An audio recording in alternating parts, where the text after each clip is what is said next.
পাশা, কি হয়েছে পাশা? আপনি হঠাৎ ডাকায় চিন্তিত হয়ে পড়েছি। এখন থেকে তুমি আর আমার হেকিম না পেদ্রো। তাহলে তাহলে আমাকে মুক্ত করে দিয়েছেন? কিভাবে মুক্ত করব পেদ্রো? উপহার হিসেবে পাঠাবো, বুঝেছো? কিন্তু পাশা, আমি কি অজান্তে কোনো ভুল করেছি? উপহার হিসেবে কার কাছে পাঠাবেন?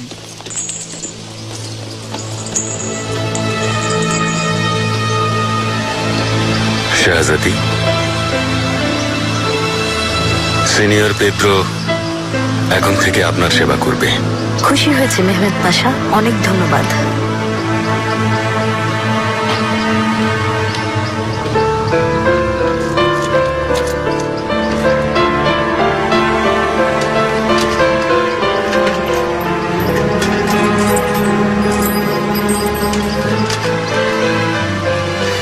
সিনিয়র পেদ্রো, এখন থেকে তুমি আমার বিশেষ হেকিম। কি হয়েছে? মনে হচ্ছে তুমি খুশি হওনি। শাহজাদি, সবসময় আপনার সেবা করাই আমার কাজ। একজন দাসকে বিক্রি করলে অথবা কারো কাছে উপহার হিসেবে পাঠালে খুশি হওয়ার কিছু নেই, কিন্তু আপনার পাশে থাকা, আপনার সেবা করা আমার জন্য অনেক বড় সৌভাগ্যের। তাছাড়া সকুল্লো মেহমেদ পাশার হাত থেকে রক্ষা পেলাম। যা বলেছ তা কি সত্যি? সকুল্লো নিজেই উপহার দিয়েছেন পাশা। আমি কি করতে পারি সে এখনো তা বুঝতে পারেনি।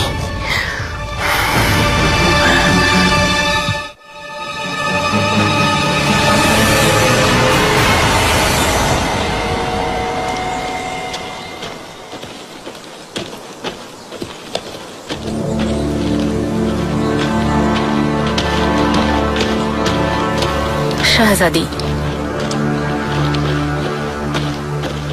মেহমেদ পাশার উপহার। সে আমার বিশেষ হেকিম, নিয়ম অনুযায়ী যা করার তাই করো। এটা কিভাবে হয় শাহজাদি? রুস্তম পাশা যদি শোনেন তাহলে কিয়ামত হয়ে যাবে। বিষয়টা জাহাপনা জানেন। তুমি পেদ্রোকে তার কামরা দেখিয়ে দাও, বাড়তি কোনো কথা বলো না।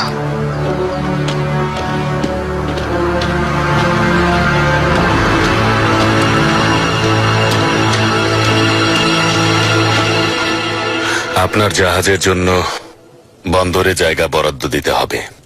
আপাতত কিছুদিন অপেক্ষা করে তারপর বন্দরে ঢুকবে। দয়া করে দ্রুত বন্দরে ঢোকার ব্যবস্থা করুন, কারণ আপনি তো জানেন সময় অনেক মূল্যবান। আমার হাতে অতিরিক্ত সময় নেই পাশা, একটু দয়া করুন। এইবারের মতো আবেদন গ্রহণ করলাম। খুশি হলাম, আপনাকে অনেক ধন্যবাদ। মহামান্য উজিরে আজম, আমি আপনার সাথে দেখা করতে যেতাম। পরে কথা হবে সিনিয়রা, দয়া করে বাইরে যান।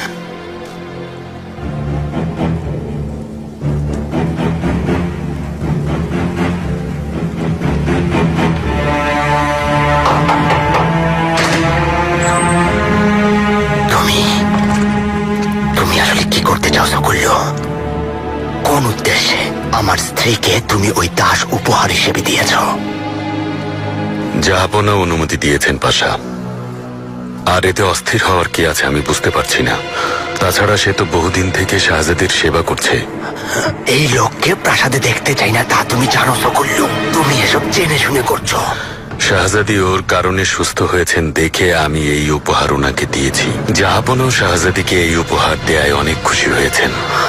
প্রতিবার তুমি জাহাপনার শাহজাদির অজুহাত দেখাতে চাইছো,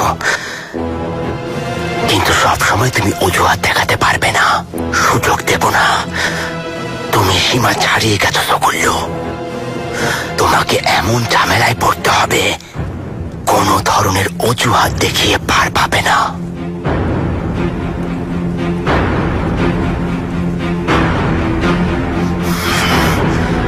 দরজা খোলো।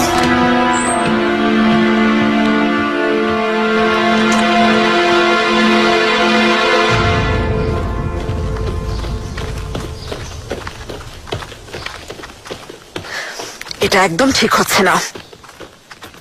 রুস্তম পাশার সাথে সম্পর্ক ভালো করতেই হবে। মেহমেদ পাশার প্রতি ক্ষোভ থাকায় আমার সাথে দূরত্ব রাখছেন। অস্থির হবেন না সিনিয়রা, আপনার জন্য খুশির খবর নিয়ে এসেছি।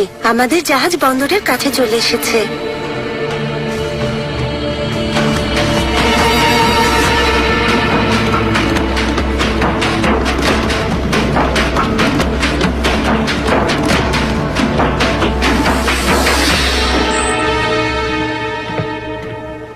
কোনো কিছুর প্রয়োজন হলে আমাকে জানাবেন সিনিয়র পেদ্রো। সকাল থেকে কোনো কিছুই খাইনি। যদি সম্ভব হয় কিছু ফল আর রুটি পাঠিয়ে দিও।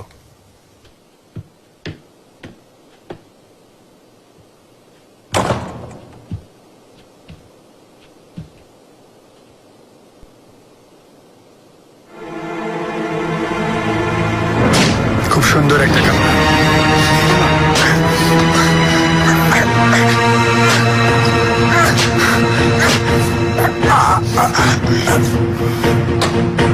শাহজাদি, শাহজাদি জলদি চলুন। কে তোমাকে পাঠিয়েছে? কোন উদ্দেশ্যে এসেছো বলো। পাশা, সকল্য পাশা উপহার হিসেবে পাঠিয়েছেন। তারও সময় এসে গেছে, তোমাদের দুজনকে শেষ করে ফেলবো।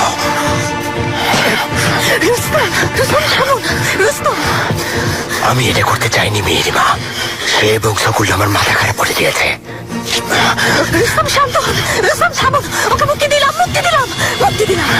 ছেড়ে দিন।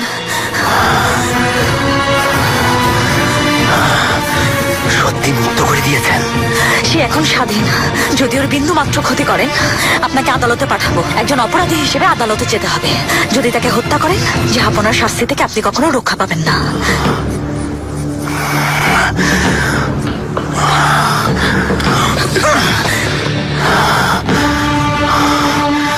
যদি স্বাধীন হয়ে থাকে, নিয়ম অনুযায়ী সে এখানে থাকতে পারবে না। আগা, নিয়ে যাও অসভ্যকে। জলদি একে রাজধানী থেকে পাঠিয়ে দাও। নিয়ে যাও।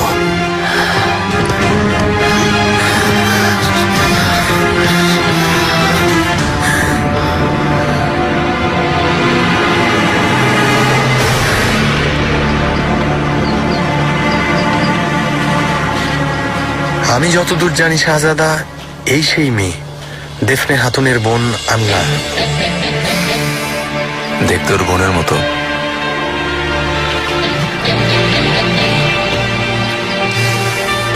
সেলিমকে আমি কখনো ক্ষমা করবো না লোকমান, বিশেষ করে এই নিষ্পাপ শিশু এবং তার বোন দেফনে হাতুনকে জিম্মি করার জন্য।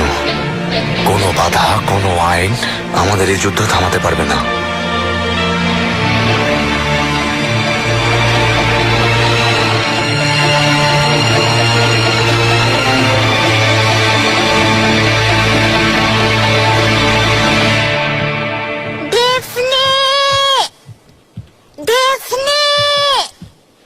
আমি ডেফনের সাথে দেখা করব।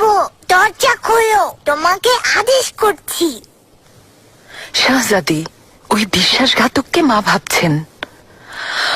খারাপ লাগছে, তিনি আবারও এতিম হবেন। দরজা খোলো বলছি, ডেফনে।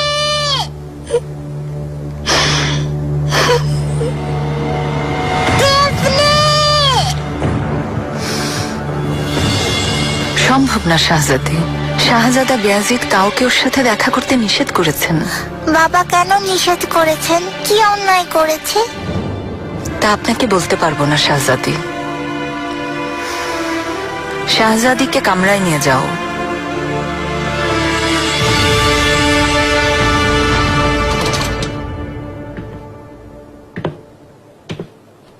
গুলশান কালফা, আয়েশা সুলতানকে দেখতে পারবো, কোনো উপায় আছে?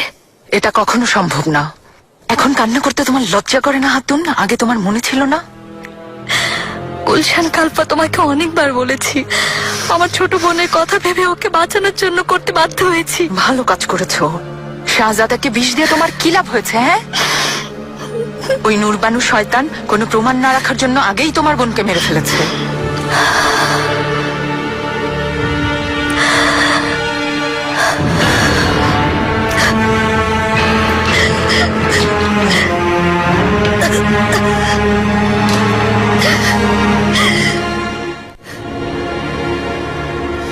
আপনি কি মনে মনে করে ওই অসভ্য দাসটাকে উপহার হিসেবে গ্রহণ করেছেন? এমন কি অন্যায় করেছি যেটা সহ্য করতে পারেননি?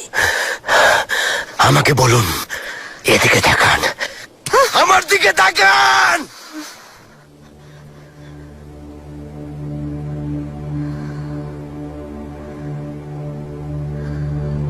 আমি আজ পর্যন্ত আপনার অনুগত ছিলাম।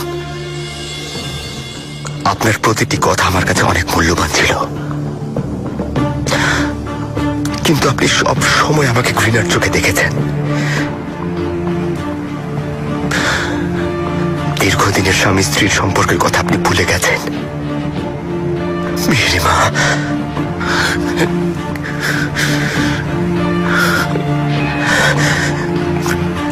আজ থেকে সবকিছু বদলে যাবে, সবকিছু। এই মুক্তিপত্রের সাথে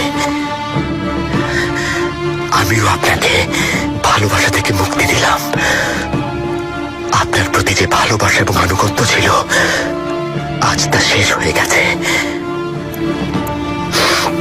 এখন থেকে আমাদের সম্পর্ক শুধুমাত্র একটা চুক্তিপত্রের মাঝে সীমাবদ্ধ।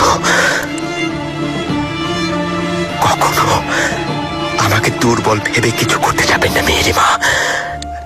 আমাকে অসম্মান করলে আপনিও বিপদে পড়বেন।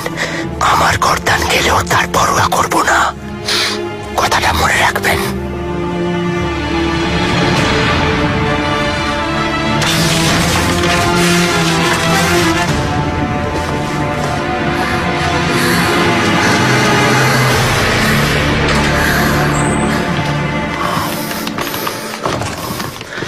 এটা পেদ্রো নামের সে অসভ্যকে দাও, তাকে রাজধানী থেকে বের করে দাও।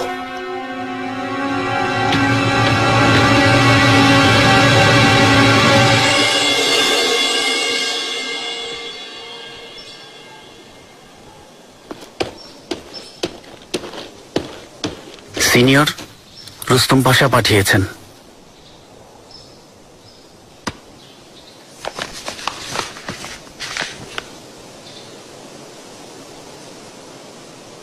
তাহলে আমি এখন থেকে স্বাধীন। রুস্তম পাশা বলেছেন তাড়াতাড়ি রাজধানী থেকে চলে যেতে।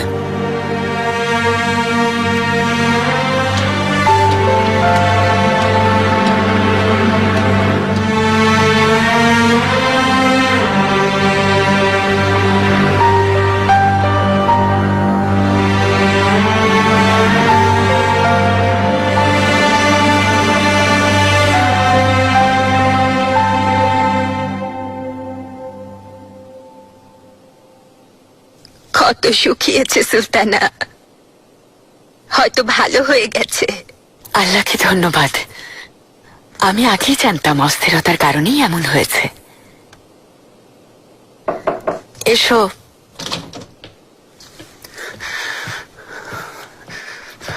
সুলতানা, আপনার জন্য দুধ এনেছি। দাও সুম্বুল। ক্ষত শুকিয়ে গেছে, তোমাকে বলেছিলাম এ নিয়ে চিন্তার কিছু নেই। আল্লাহকে অশেষ ধন্যবাদ। আমি একটা ওষুধ তৈরি করেছি, তা লাগালে ক্ষত শুকিয়ে যাবে, আর এতে সুলতানা ভাববেন ক্ষত ভালো হয়ে গেছে। কিন্তু বেশি দিন ভালো থাকবেন না সুম্বুল। সুলতানা,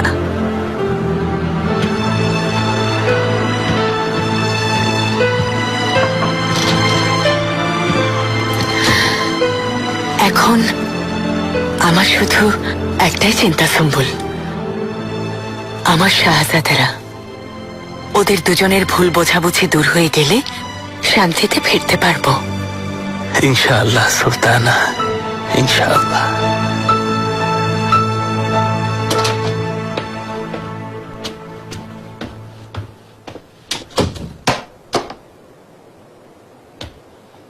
লালা মুস্তফা বে। হেকিম কাদিন, হুররাম সুলতানের অসুস্থতার কারণ কি? আশা করি মারাত্মক কোনো সমস্যা নেই। সুলতানা সুস্থ হচ্ছেন। ওনার ঘাড়ে একটা ফোড়া উঠেছিল, ওটা খুবই সাধারণ একটা ফোড়া, মারাত্মক কিছু না। তাহলে তুমি এই রোগ নিয়ে এত অস্থির হয়ে পড়েছো কেন? আমি দেখলাম একটা ছবিও তুমি অঙ্কন করেছো, যার মাধ্যমে সুলতানার শরীরের অবস্থা জানার চেষ্টা করছো। নিশ্চয়ই কোনো কিছু গোপন করছো। আমি হয়তো কেউ তোমাকে নিষেধ করেছে, কিন্তু ভয় করো না, আমি কাউকে কোনো কিছু বলবো না।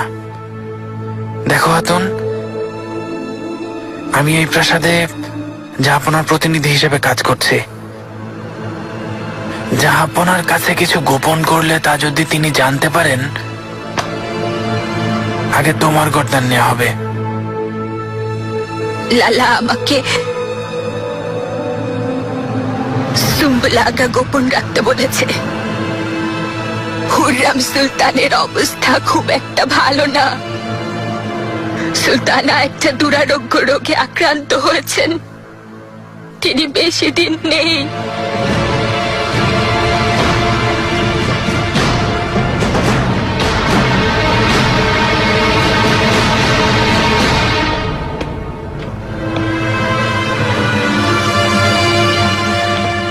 শাহজাদা, আমিও আপনাকে খুঁজছিলাম লালা।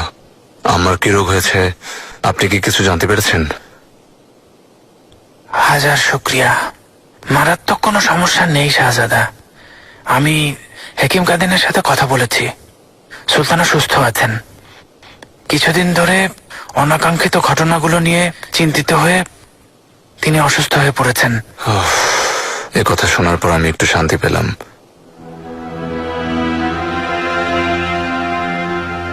শীঘ্রই সঞ্জয়কে ফিরে যাব।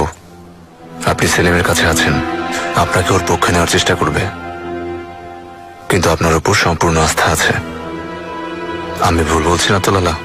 বিশ্বাস করতে পারি তো? কোনো সন্দেহ রাখবেন না শাহজাদা। আচ্ছা, না জেনে আপনাকে অবজ্ঞা করেছি, আপনার পরামর্শ কখনো মানিনি, কিন্তু আজকের পর থেকে আপনার অভিজ্ঞ পরামর্শ কাজে লাগানোর চেষ্টা করব।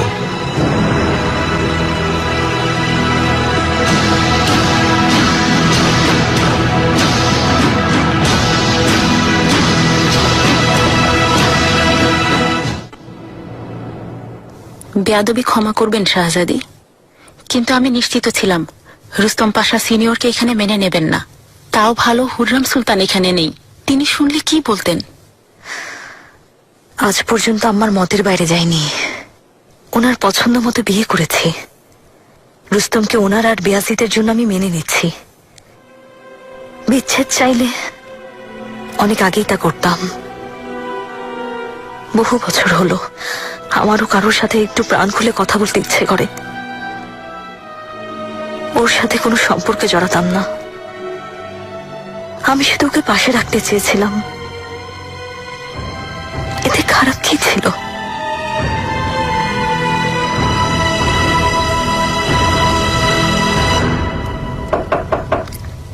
এসো।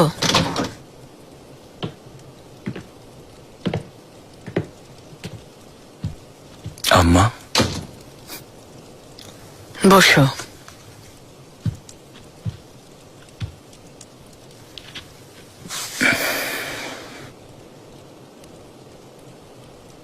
আমার সত্যি খুব আফসোস হচ্ছে, আমাদের কারণে আপনাকে এমন একটা পরিস্থিতির মুখোমুখি হতে হলো। আফসোস সেলিম, আফসোস। অপ্রত্যাশিত ভাবে যে ঘটনা ঘটেছে তা জাহাপনাকে জানানোর প্রয়োজন নেই, তাই না? তোমার আর বেয়াজিতের এই ঘটনা আমি কখনো ভুলতে পারবো না, কিন্তু ঠিক বলেছ, জাহাপনাকে এই ঘটনার ব্যাপারে জানাতে চাই না। তবে আজকের পর থেকে আমার কথা অনুযায়ী কাজ করতে হবে, স্বেচ্ছায় কিছুই করতে পারবে না। এসো।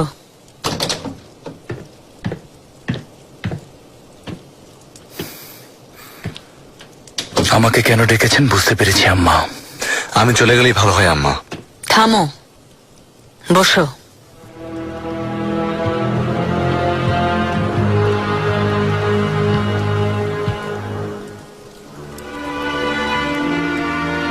আমার ধৈর্যের বাঁধ ভেঙে গেছে, তোমাদের কারণেই অসুস্থ হয়েছি। সেলিম, বিয়াজিতের কাছে ক্ষমা চাও। আমি ক্ষমা চাওয়ার মতো কোনো কিছু করিনি আম্মা, কিন্তু সমঝোতার জন্য আপনার জন্য ক্ষমা চাইব। মিথ্যাবাদীরকে ভান করতে অসুবিধা হয় সেলিম। আম্মা, আপনি অযথাই চেষ্টা করছেন। আমি আমার সর্বোচ্চ চেষ্টা করব আম্মা, কিন্তু দেখতেই পাচ্ছেন বেয়াজিদ বদলাবে না। থামো, চুপ করে আমার কথা শোনো। দুজনই মন দিয়ে শুনবে। যদি আমি হুররাম হয়ে থাকি, আজ এখানেই তোমাদের সমঝোতা হবে।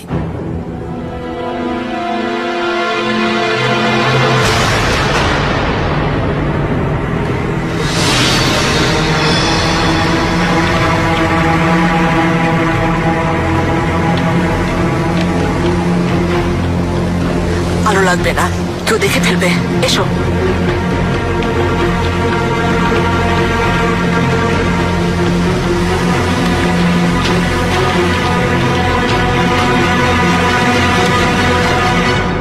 সমঝোতার মাধ্যমে শান্তিতে বেঁচে থাকা সম্ভব। অনেক শত্রু সমঝোতা করে বন্ধু হয়ে যায়, আর তোমরা তো আপন ভাই।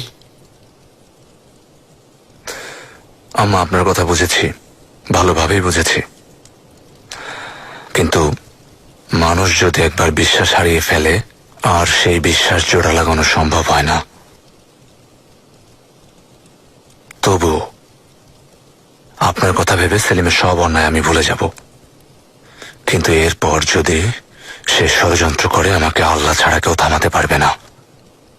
তোমার ভাই আর এমন ভুল করবে না, আমি কথা দিচ্ছি।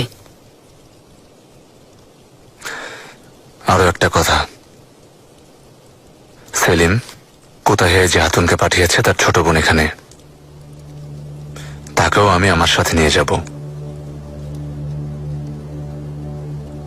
ওকে নেওয়ার উদ্দেশ্য কি? হাতুন সন্তান জন্ম দেওয়ার পরই তোর ফাঁসি হবে, সেটাই তো নিয়ম। আমার ওকে ক্ষমা করার কোনো ইচ্ছা নেই আম্মা, কিন্তু ওকে এটা করতে বাধ্য করা হয়েছে। নিজের বোনকে বাঁচাতে ও এই কাজ করেছে, তাই মৃত্যুর আগে ওর বোনকে দেখার অধিকার রাখে। তাছাড়া এখানে থাকলে আবারও জিম্মি হবে, তাই মেয়েটা আমার সাথে যাবে। এখন অনুমতি দিন।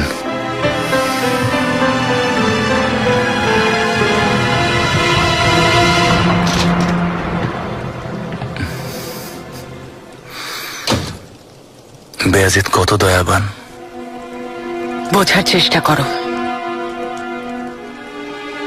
বিয়াজিদ যা চাইছে তা করো, বাচ্চাটাকে যেতে দাও। আম্মা, আমি আপনার সব আদেশ মেনে চলব, কিন্তু বেয়াজিদ চুপ করে থাকবে না। যখন আমার বিরুদ্ধে ষড়যন্ত্র করবে, তখনই বুঝবেন। বিয়াজিদকে অযথা সন্দেহ করো না, সে কিছুই করবে না। তুমি আগে নিজেকে শয়তানের হাত থেকে বাঁচাও সেলিম। হেরেমের ওই শয়তানকে তাড়াতাড়ি বিদায় করো।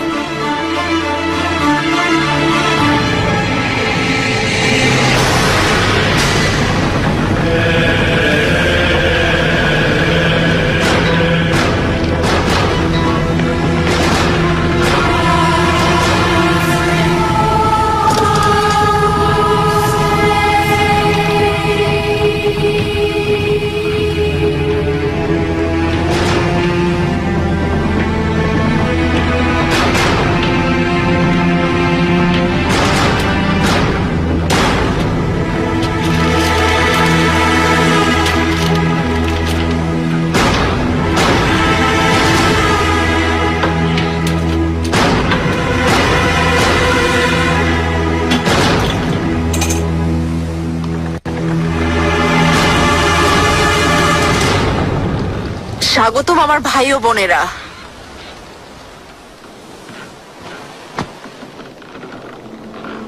আজ থেকে তোমাদেরকে আর লুকিয়ে থাকতে হবে না। এখানে তোমাদেরকে কেউ বাধা দেবে না। তোমরা এখন মহান অটোম্যান সাম্রাজ্যে।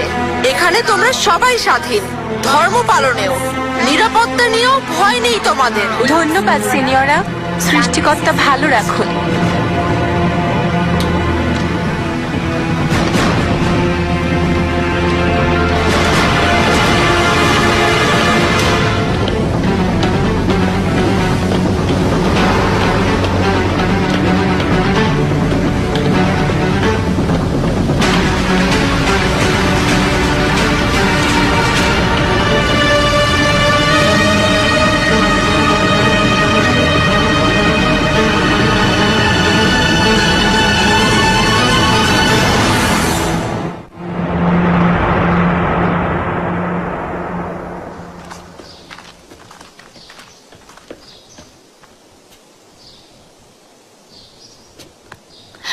সাবধানে থেকো বাবা।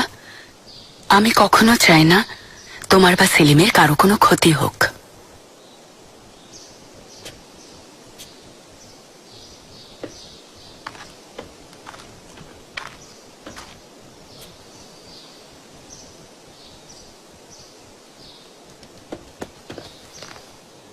সেলিম, যা বলেছিলাম ভুলে যেও না। দ্বিতীয়বার ভুল করলে আর ক্ষমা করব না।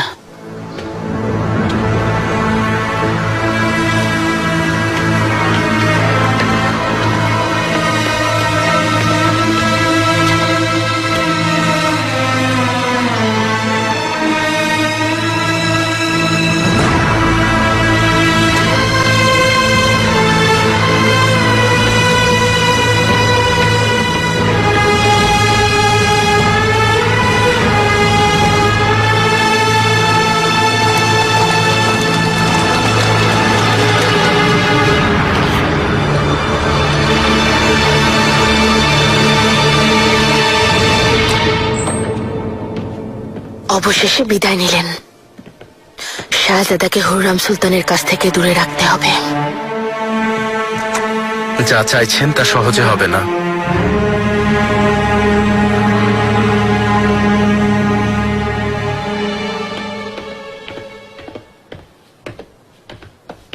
জাহাপনা কেন আমাদের দুজনকে হঠাৎ করে একসঙ্গে ডেকেছেন সিনিয়রা? আমি জানি না পাশা।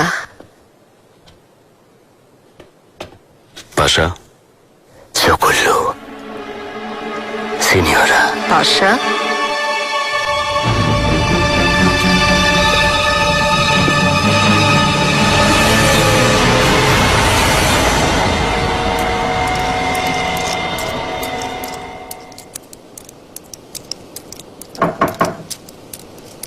এসো।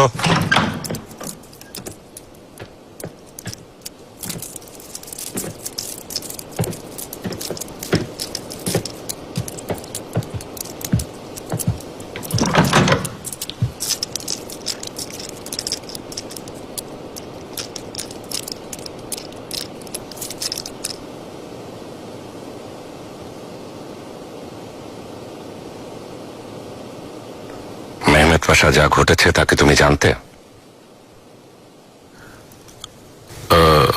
ক্ষমা করবেন জাহাপনা, বিষয়টা আমি ঠিক বুঝে উঠতে পারছি না। সিনিয়রা মেন্দেস আমার অনুমতি ছাড়া সাম্রাজ্যে ওনার ধর্মের লোকজন নিয়ে এসেছেন।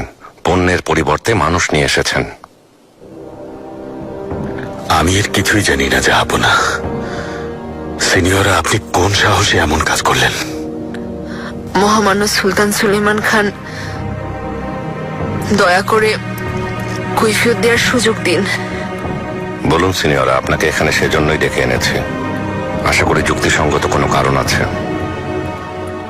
জাহাপনা, প্রথমেই ক্ষমা চাইছি। হাজারো নিষ্পাপ শিশু আর নারী পুরুষের জীবনের সাথে জড়িত। আপনার পূর্বপুরুষগণ খ্রিস্টান সাম্রাজ্য থেকে বিতাড়িত ইহুদিদের সবসময় আশ্রয় দিয়েছেন। আপনিও তার ব্যতিক্রম হবেন না, সেই প্রত্যাশা নিয়ে আপনার কাছে এসেছি। মহান বাদশার মহানুভবতার কাছে মাথা নত করছি। ইহুদিরা আঙ্কোনাতে আশ্রয় নিয়েছে।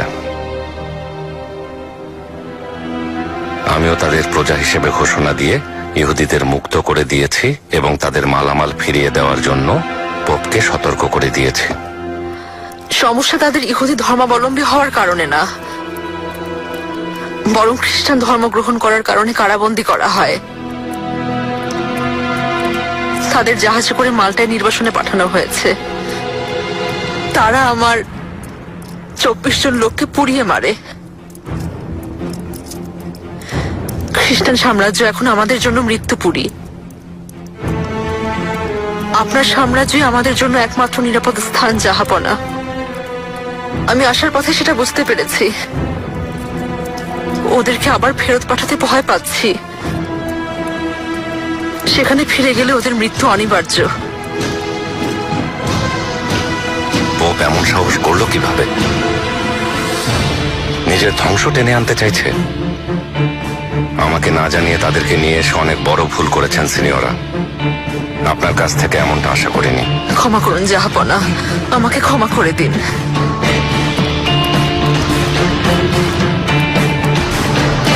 আপনার নেওয়া যে কোনো সিদ্ধান্ত আমি মেনে নেব। আপনি তাদেরকে ফেরত পাঠালে আমিও তাদের সাথে চলে যাব। জানি সেখানে গেলে আমাদের বাঁচার উপায় নেই, আমাদের জন্য মৃত্যু অপেক্ষা করছে।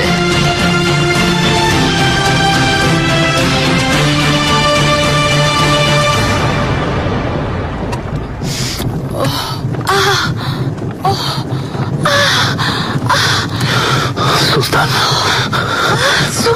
সুলতান,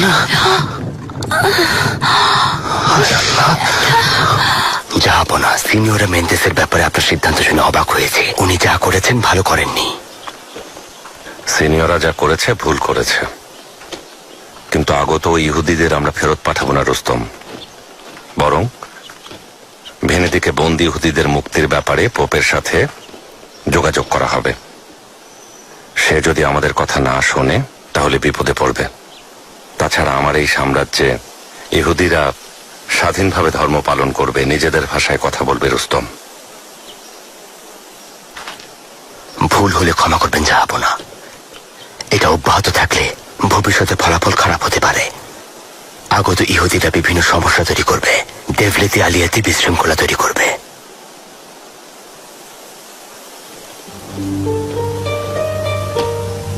এই ফুলগুলো কেমন রুস্তম? বিভিন্ন রঙের, দেখতে সুন্দর লাগছে জাহাপনা। এগুলো সরিয়ে ফেলো।